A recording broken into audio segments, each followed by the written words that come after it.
Hey, that was fun. Morning, LG. How you doing today? Good, how are you?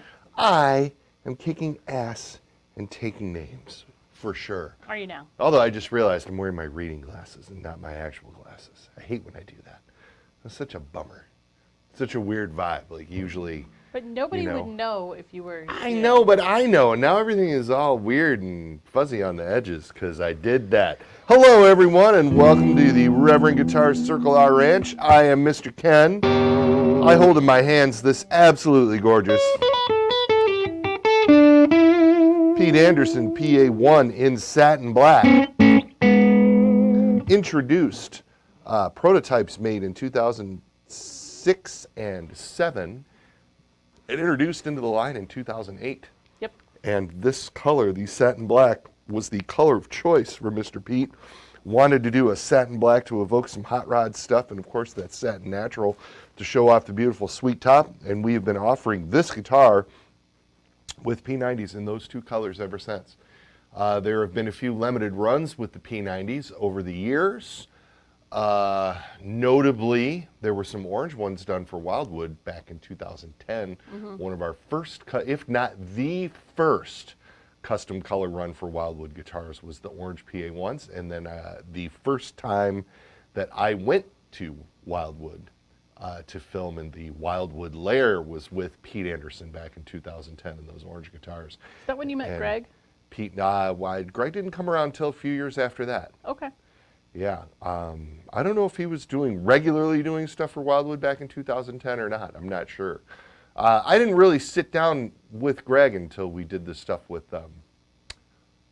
boy, who was it? Maybe it was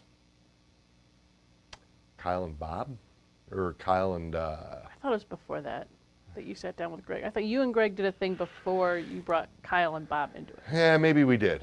Maybe we did. Yeah. Anyways, that's not what we're here to talk about. We're here to talk about Mr. Pete. So this, this guitar I talked about in my presentation in Sweetwater last week, a couple weeks ago, and it really got me thinking about this guitar. I haven't really told the story of this guitar well enough to do it justice. And not recently, anyway. Not recently, anyways. This guitar is one of Naylor's crowning achievements, and I feel, and the first time that really I witnessed Joe sitting down with an artist to come up with a production guitar that was somewhat unprecedented. Now, we had signature guitars before this one. Of course, there was the original Rick Vito in the phenolic line with the bead-blasted snakes and whatnot. And that was a play on something that Joe was already making. I mean, it was the original phenolic guitar with hotter pickups and the beautiful design etched into the body. This is a killer guitar. And I believe that gets the award for the first signature, if you will, was that Vito. And killer guitar, of course. And the Hauser bass was right around the same time. I don't remember what came first, the Vito with the snake or the Hauser bass, but those were, and the Hauser bass, I guess, was really unprecedented. It was an unusual scale length with custom pickups, and Joe went through a lot of hoops to get that bass to be exactly what Brad wanted, which of course we've replayed recently with the Fatfish. That being said, then we moved into the solid body builds and getting all of the guitars from Mir Music. And the first signature model to happen after that move was the Gil Paris, the original version, which was basically a Charger HB, only with a lace pickup, a burgundy lace pickup in the middle between the two humbuckers. And we rocked that version of that guitar for quite a few years. We did the lace up until 2013 or 14, and then we started putting our single coil in it. And then one thing led to another, and now of course we have the GPS over my right shoulder. Around 2007, Pete Anderson's office just reached out to us right out of the blue. Kevin, who was still there at Little Dog Records, called up one day and asked to speak to Joe. And Pete had this idea. He had heard about Naylor. Everybody in the industry has a whole hell of a lot of respect for Vito, and so Rick gave us a lot of credit, and especially with the sort of blues guy crowd. Word had got back to Pete that we were doing something kind of special, and that we were in East Point, Michigan. And it turns out that the original shop, the original garage, was about 2 blocks away from the house that Anderson grew up in. And Pete thought that that was cool as shit, and it is. And so he reached out to Joe with this idea for a hollow body that nobody could seem to fully realize for him. At the time, he was playing a very, very heavily modded, I believe, am I allowed to say? I can say whatever I want, right? I guess. He was playing, he was playing a very, very heavily modded Epiphone Joe Pass. And even though he doesn't play with a whole lot of gain, he was still, he had the whole thing stuffed with styrofoam, but really liked it, and had the sound in his head that he was searching for that he wasn't getting. And as you guys have heard me say before, of course, that's always been Joe's specialty, to work with these artists and get them the sound that's in their head that they can't find anywhere else. And we did, this was a project. We did 3 rounds of prototypes. And because we wanted to balance the acoustic zing of a hollow body and the big fat bottom end of a hollow body, without having the howl that is traditionally associated with a hollow body, and then fix a few of the inherent issues that sort of come with this style of guitar. And now, quirky hollow body guitars are cool no matter what brand they are. They're all cool. I have respect for everything. I just want to sort of show you what Joe did to bring this guitar into the modern era. So first off, let's discuss, because all of these things were discussed. The neck angle. The pitch of the headstock is slightly shallower than a lot of the traditionals, but yet there is enough of a headstock pitch there to put enough downward tension into the nut so that the strings ring. And that is the plan. Bring that over closer to the camera so people can really see what you're talking about. Yeah, there it is. Cool. There is no volute because this is Reverend's 3-piece Carina neck, and this one features a rosewood fingerboard. Ooh. The 3 pieces are done lengthwise of the neck, so that whenever you laminate woods, you get strength. And so having these things laminated down the length of the neck, this 3-piece neck, gives you strength here so that you don't have the volute, and also gives the neck a lot of stability in the long run, just as far as needing tweaks and things of that nature. And we use this 3-piece Carina neck on all of our set neck guitars, right up to the latest beautiful roundhouse that I have over here hanging on the wall. And then it is a laminated maple back and sides on the body with a solid spruce top. And the solid spruce top is the thing that gives it that acoustic sweetness. All of the controls are up, and I'm on the neck pickup.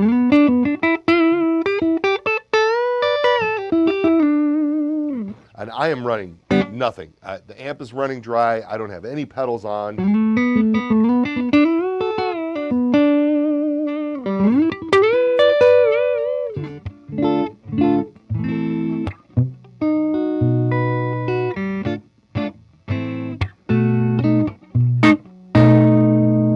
I mean, just killer sort of bluesy jazz tones. You can get a little jangly, put both pickups on, roll the bass contour out halfway.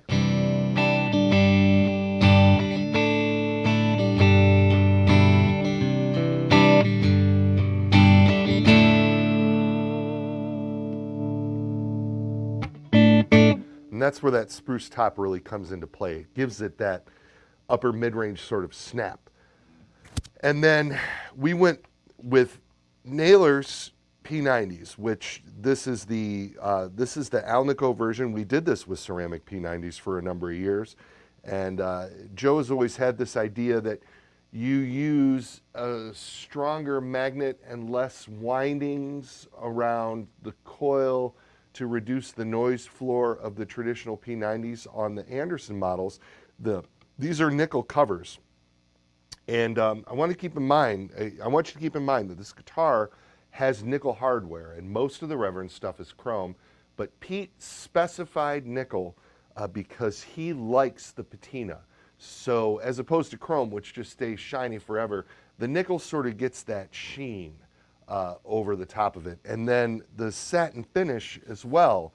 So when you have this like satin black guitar, or even the satin natural one, the longer you play it and the more your arm rubs on where your arms rest on it and where your fingers rest, if you're a finger picker or wherever the case may be, you're gonna wear shiny spots in the paint.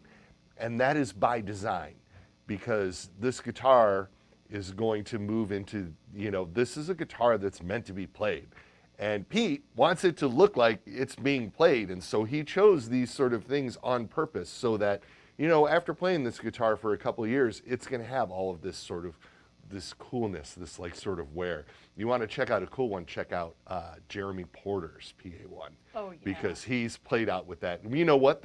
My good friend Jeremy Porter and the Tucos, they're opening for Soul Asylum up in Detroit next Tuesday. Nice. So if you're a Detroiter and you're going to the Soul Asylum show, you'll see Jeremy. But he has one of these that he has played the shit out of for many years, and it's awesome.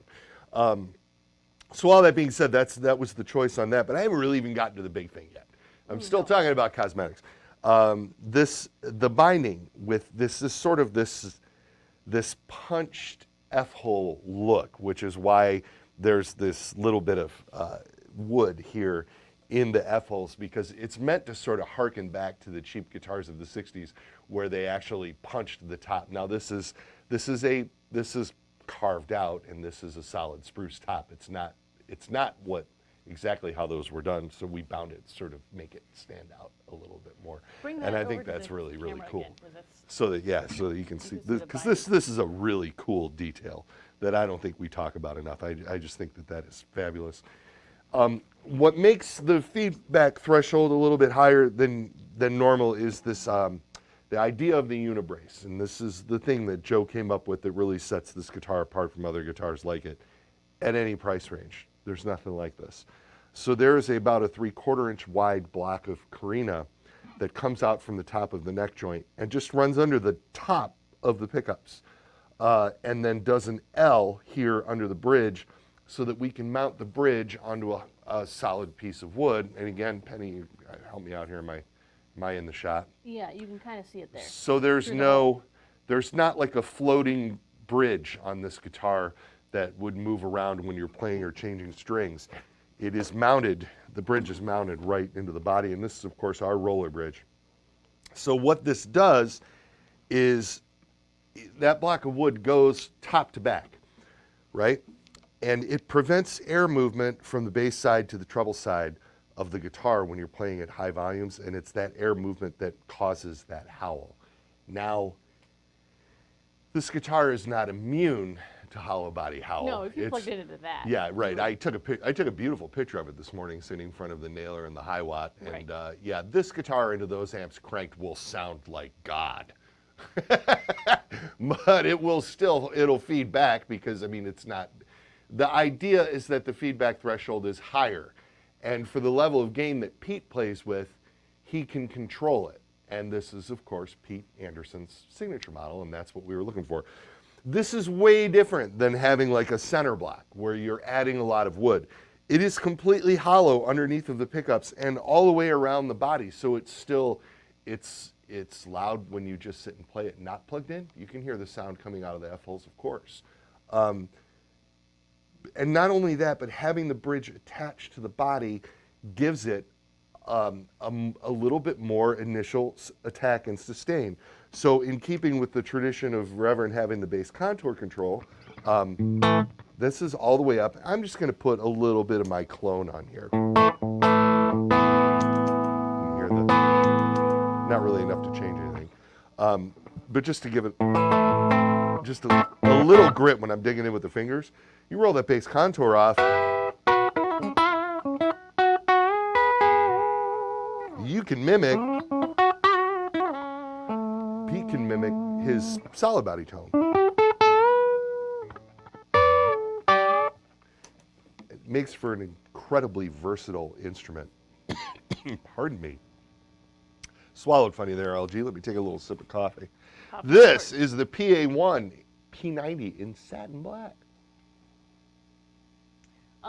Lots and lots of comments of people saying they have it, it's their main guitar. Oh, or I they love that. It, or excellent.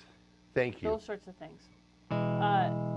Cesario Martinez says, does the Bigsby have the same spring as the Space Hawk? Yes, it certainly does. Once we got involved with Reeves and the Bigsby project for the Space Hawk and discovered the really cool spring, we sent springs around all of our artists with Bigsby guitars and said, check this out. Is this cool? We're going to start putting it on everything.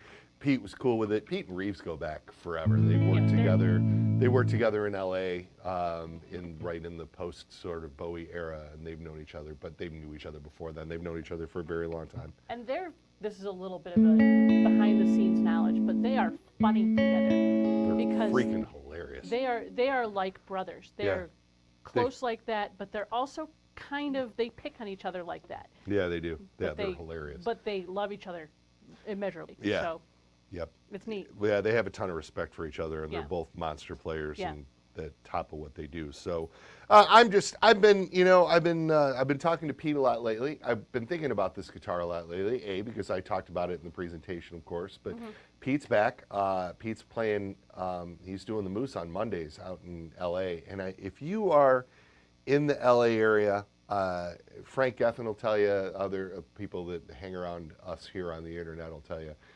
If you're in the LA area and you haven't gone to see Pete on a Monday down at the Moose Lodge, it's a thing. It is a really cool thing. It is so much fun. The room is fun. It's such a casual place to go in and see such a monster guitar player with such a monster band. You know what I mean? In a small room.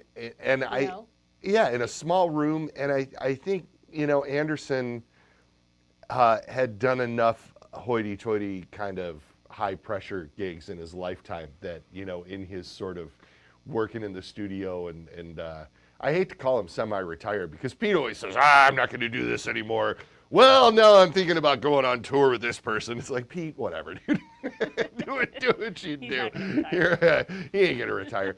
But he does this for fun. Right. And that, it just emanates from him and his band. He doesn't need to be there. It's not like, you know what I mean? It's the thing that he does to get out, and it is just such a kick-ass fun gig. And he has, the rest of his band is amazing. Oh, yeah. They're ridiculous. And they're not necessarily consistent. It's sort of as I understand it, it's a who can make it thing. Yeah. But they're all amazing. It doesn't matter when you go and who's on keys or drums or whatever. And incredible. It's incredible. It is. It's incredible. It's a great show. Seraph says, is the lower about 16-inch? It is. Yes. Okay. And it doesn't have parallel braces because of the L-shaped. Yes, it does not. It is completely hollow underneath of the strings. So the top or the bottom of its guitar thing is such an interesting thing. I always think of this as the bottom, which is dumb, but it's the low strings. Top, but these are mounted right onto the spruce top here, the treble side of the dog ears, whereas the bass side of the dog ears are mounted into the body, into the L brace, and the posts, of course, are mounted into the L brace. Yes. But the Bigsby's mounted into the spruce. And the Bigsby is mounted. It's a B70, which we have had excellent luck with because the rollers are just very, very consistent on these B70s. And it is mounted into the back with the end pin, and the top is just laid on. Okay. Indeed. Cool.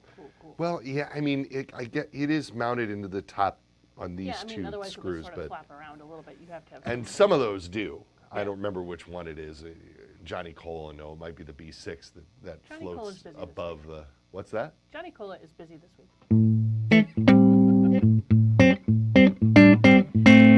I'm gonna give you some sounds real quick, and then we can take some more questions. But I mean, this is bridge pickup. All the controls wide open. I'm running into the car, the EQ on the car.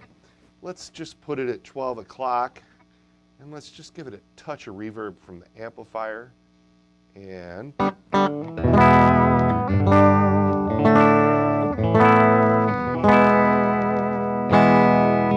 then both.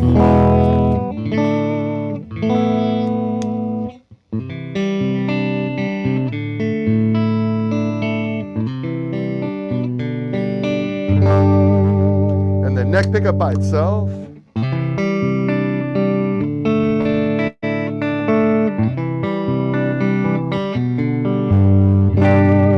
Same lick on the bridge.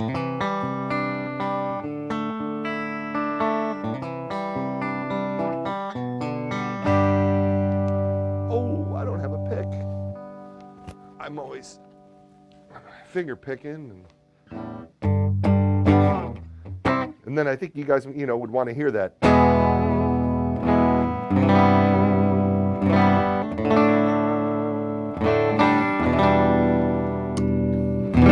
Neck. And then let's get into some strummy stuff. I'm going to put the bass contour about halfway on the neck position.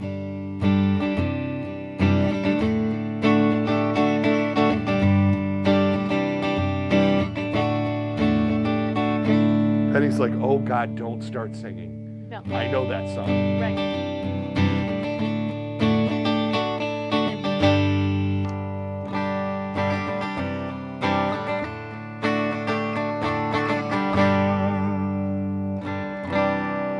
Put a little bit of gain on it, get that bass contour back up, and this is just Charlie. Charlie's not angry.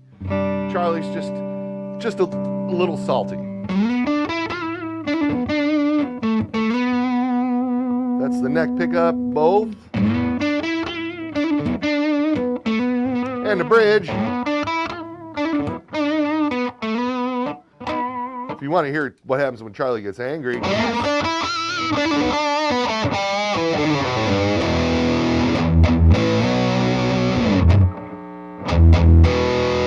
Got your single coil hum, but we're not feeding.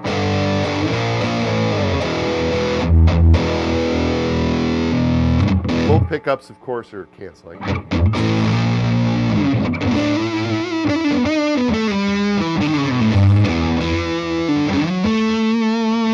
Neck.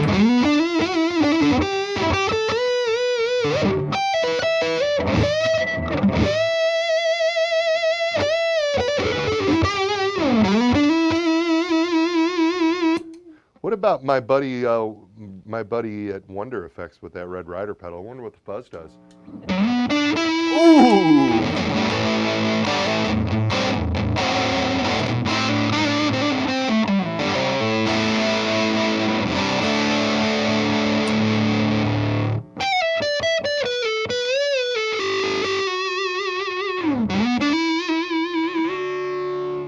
What a fun guitar. The Pete Anderson PA1. First of all, Yes. Rudy Boy Jaramillo says Oh, Rudy. he's Rudy. been playing the PA1 for years. Yes, he has. And you guys, if you're in the Southwest, if you're in New Mexico, go see Rudy Boy, and you Rudy can see Boy this guitar in Jaramillo. action. He's amazing. Yeah, Rudy is a monster player and an entertainer. That's true. Yes. Mm-hmm. He And a puts heck on of a nice hell. guy. He puts on a hell of a show. Yeah. We love Rudy. God, I miss you, Rudy. Yeah. This been a COVID while. shit. We were like regularly. So he was coming down to Dallas and hanging out with Right. us, and always out at the NAMM show. Played our NAMM party. Good Right. dude. Anyways, Rudy had something to say, and we're just talking all over him. What did Rudy have to say? He just said he loves his PA1. He loves his PA1. Yeah. Excellent. Yeah. I just want to put a plug in for him. That's all. Yeah, of course. My secret machine says, Ooh, my sounds secret great. machine. I like that. Just curious regarding the satin paint. How is it done as opposed to glossy, shiny paint? It is a very specific clear coat that that dries with that sort of granular thing. There's a few different ways that satin finishes can be done, but the main one is you get a clear coat that dries very, very quickly, so that the top skims over, like almost as soon as the paint gets hits the instrument, and then the solvents underneath of that skimmed over layer have to get out, and so they punch holes in the top and they leave that sheen when they do it. That's one of the ways satin finishes are done. But it is a chemical process that makes a guitar a satin finish. And again, due to the nature of it, you can, I mean, I've seen people get these and buff them out and make them gloss, which is crazy, but that's eventually what will happen with them. As you handle them, they get glossy, and that is just physics. It's the nature of the satin finish. Right. It's cool. Right, but you can make it glossy. Indeed. Yeah. And over the years, we've done a few different versions of this. We have done this guitar with Revtrons. We have done a very sort of limited run of them with the Naylor's new Retro Blast pickups. I've got one here in satin emerald green, which I'm going to take to Supernova in a couple weeks, by the way. I'm taking this guitar. I know, because I'm crazy. And then there's some humbucker versions out there. There are very, very few, maybe 24 total humbucker versions in like a tobacco burst with a hardtail. And honestly, I had people like begging us to do that. And then we made them, and we sold like 10 of them, and then 14 of them hung around our warehouse for a long time. It just wasn't as popular as we thought it was going to be. We meant to do it as a limited run anyway. And then, of course, eventually we sold them all, and now everybody's like, you have to do that. And then Right. it's just not something that's on our radar. But Gil Paris plays he has one of those hardtail ones, and he plays it out often. Yeah. And then we did a full-on humbucker version of this guitar in like the deep violin brown and the deep sea blue. Oh, yeah. And those were fairly popular. We did those for a long time. But Pete is just a P90 guy, and so as we grew and we needed to sort of scale back the number of offerings that we have to sort of deal with a lot of the guitar boom that's happening right now or whatever, we have pared this guitar back down to just the P90 version for now. That doesn't mean that other things won't come back, but and then also, you know what I'm forgetting too, LG, the 20th anniversary of this model, right? Did we do those for our 20th, or was it? We did those for Pete's 10th. Oh, that's what it was. So back in 2017, 2018, we did a Pete Anderson 10th anniversary commemorative version of this with the P90s in silver sparkle. And that was when we were finally able to come up with black metal covers for the dog ears. Because when we first started making this guitar, we wanted to put black covers on the natural version and couldn't source them anywhere. Nobody was doing that. Right. And it was an expensive mold to make. And so we just went with the nickel covers on all of them. But when we started doing the 10th anniversary, we discovered we could get black covers. And so we started putting the black covers on the silver sparkle. And now we offer the black covers on the natural one. Woohoo! Woohoo! More information than you guys wanted, but there's some transparent blue ones out there in the 10th anniversary with the P90s that are so cool looking. Those are the coolest. Mary Roasty says a certain super fan wonders if you make that bad boy in lefty. You know that's who she funny. Hi, Mary. We do not have a left-handed version of this instrument. We have had a difficult time we've had a difficult time sourcing left-handed Bigsbys for our Bigsby models. Yeah. And so we have never offered a left-handed version of any of our guitars that feature the Bigsby trend because of the availability of the left-handed Bigsbys.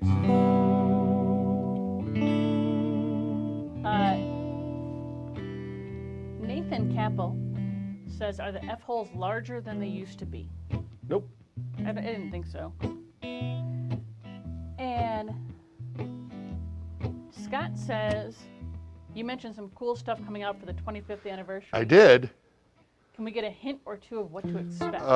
No, not yet. Not yet. We're too far away. I gotta quit hinting at stuff. Yeah. You know, it is like, because here we are, right? I mean, we've had this conversation around the office this week. It is September, and we do monthly production runs, and we have only gotten the first 4 production runs of 2020, which is 2021, which is insane. That is how slow things are moving out there. And so the 2022 models aren't going to really start kicking in earnest for a very long time. Yeah.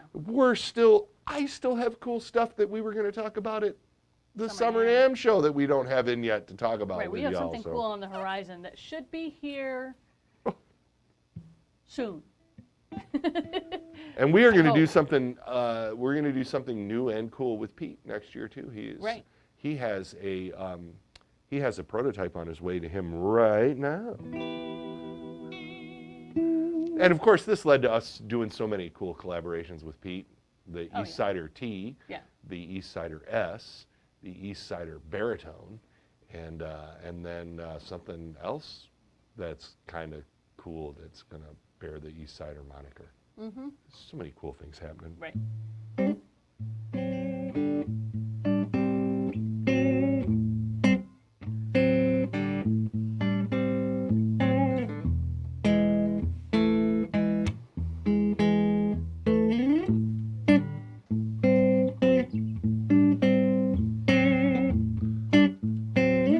Ooh, am I on? Yeah. Sorry. Tell them where you're going to be this weekend.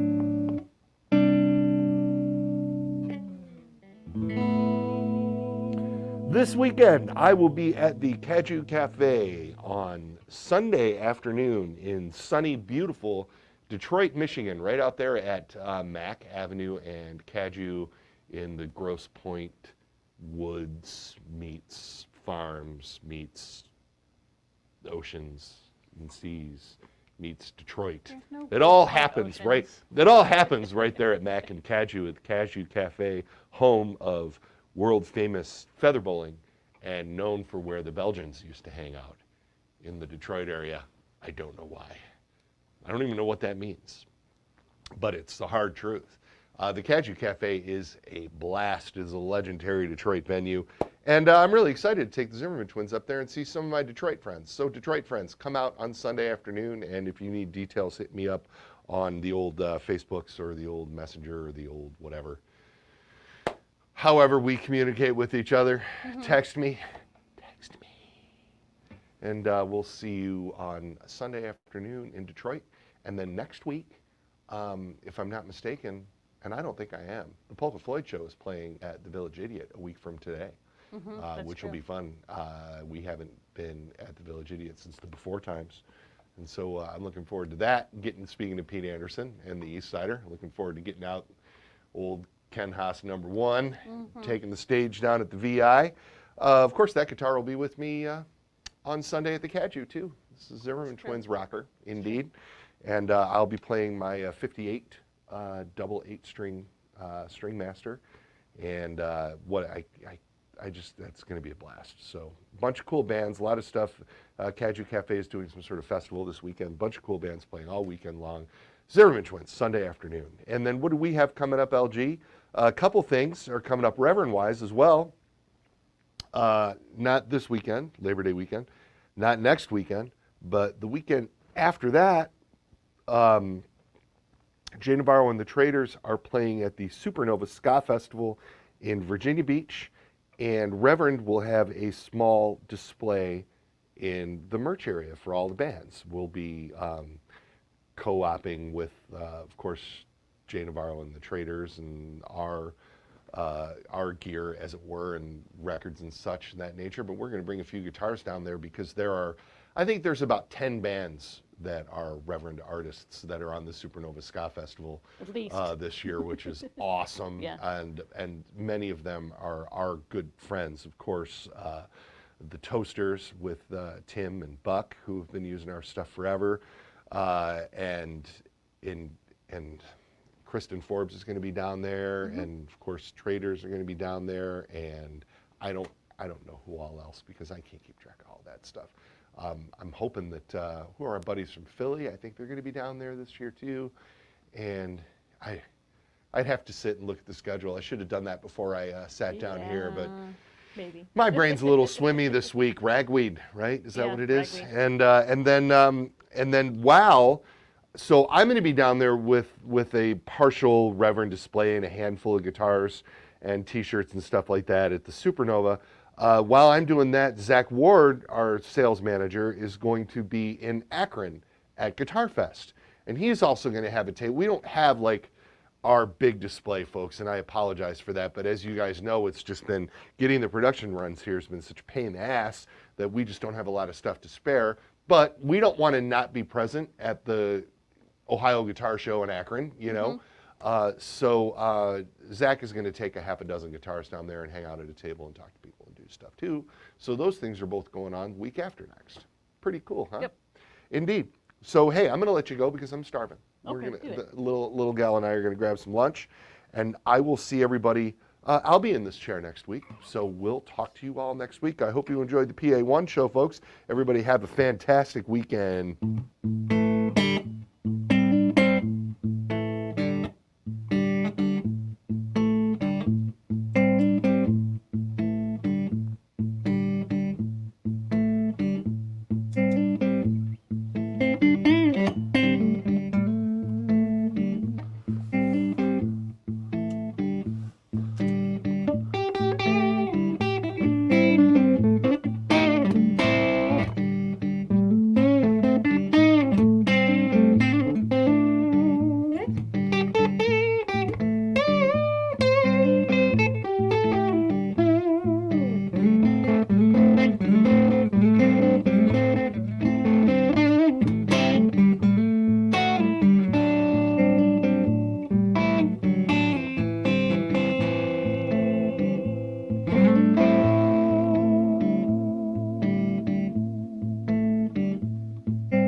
Wait for it.